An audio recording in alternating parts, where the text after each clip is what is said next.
और अमेरिकी विदेश उप मंत्री ने बयान दिया है, यूक्रेन में बायोलॉजिकल रिसर्च सेंटर मौजूद है। रिसर्च सेंटर पर रूस के कब्जे का डर है, ये अमेरिका की तरफ से कहा गया। अमेरिकी कांग्रेस में सुनवाई के दौरान विक्टोरिया की तरफ से बयान दिया गया। रिसर्च सेंटर पर रूस के कब्जे का उन्हें डर है। बायोलॉजिकल रिसर्च सेंटर वहां पर मौजूद है।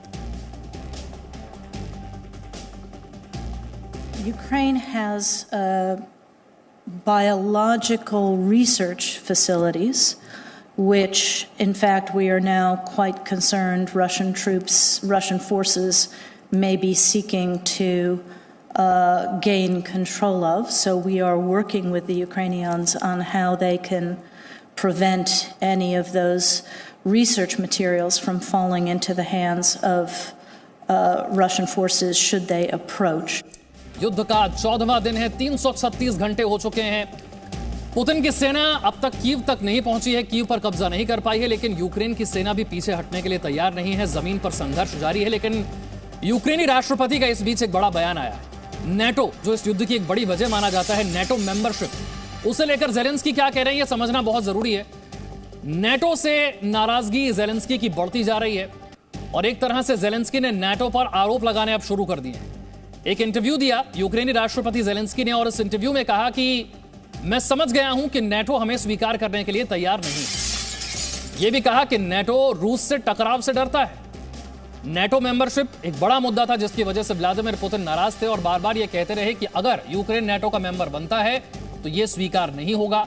उस वक्त जेलेंस्की इस बात पर अड़े रहे, तब वो पीछे हटने के लिए तैयार नहीं थे। जब जंग शुरू हो गई, युद्ध शुरू हो गया और नेटो देशों की तरफ से अपनी सेना यूक्रेन में भेजने से साफ इनकार कर दिया गया, इस युद्ध में सीधे तौर पर शामिल होने से इनकार कर दिया गया और जेलेंस्की इस युद्ध में अकेले रह गए। अब जेलेंस्की की तरफ से एक इंटरव्यू में यह बात कही गई है कि हम अब समझ गए हैं कि नेटो हमें स्वीकार करने के लिए तैयार नहीं है। तो बड़ी बातें इस इंटरव्यू में जेलेंस्की ने क्या कही, ये आपको बताते हैं। अब उन्होंने कहा है कि नेटो की सदस्यता हम नहीं चाहते। जेलेंस्की अब यह कह रहे हैं कि हम नेटो की सदस्यता नहीं चाहते हैं। नेटो पर तो हम बहुत पहले ही शांत हो गए थे। हम जानते हैं कि नेटो हमें अब स्वीकार करने के लिए तैयार नहीं है। नेटो रूस से टकराव नहीं चाहता है। ये बड़ी बातें इस इंटरव्यू की हैं और रूस के साथ विवाद से नेटो डरता है। जेलेंस्की ने यह भी कहा कि हम भीख मांगने वाला देश नहीं बनना चाहते, ना ही घुटनों पर बैठा हुआ देश चाहिए और ना ही मैं वैसे देश का राष्ट्रपति बनूंगा। हथियार जरूर सप्लाई किए जा रहे हैं यूक्रेन को इस जंग में, लेकिन सीधे तौर पर कोई भी देश अपनी सेना को वहां पर भेजकर रूस से सीधे जंग लड़ने के लिए तैयार नहीं है। इस बात को जेलेंस्की अब समझ गए हैं।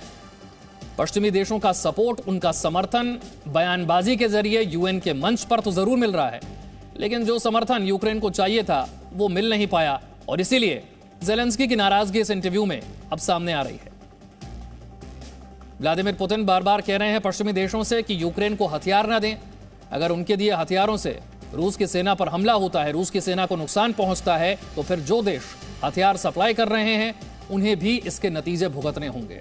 दूसरी तरफ जेलेंस्की हैं जो बार बार इस बात को कहते हैं कि मैं यूक्रेन को छोड़ूंगा नहीं, मैं कीव में मौजूद हूं। वो अपनी लोकेशन को शेयर करते हैं और बताते हैं कि मैं यहीं पर हूं, अपने ऑफिस में हूं, इस देश को छोड़कर भागा नहीं हूं। अपनी आर्मी का हौसला बढ़ाते हैं, अपने आम नागरिकों का हौसला बढ़ाते हैं, लेकिन इस युद्ध के समाधान के लिए जो जरूरी है वो करने के लिए जेलेंस्की भी तैयार नहीं है। नेटो मेंबरशिप के नाम पर पूरे देश को आज इस तरह की तबाही और बर्बादी देखनी पड़ रही है। अब भी ये युद्ध थमा नहीं है।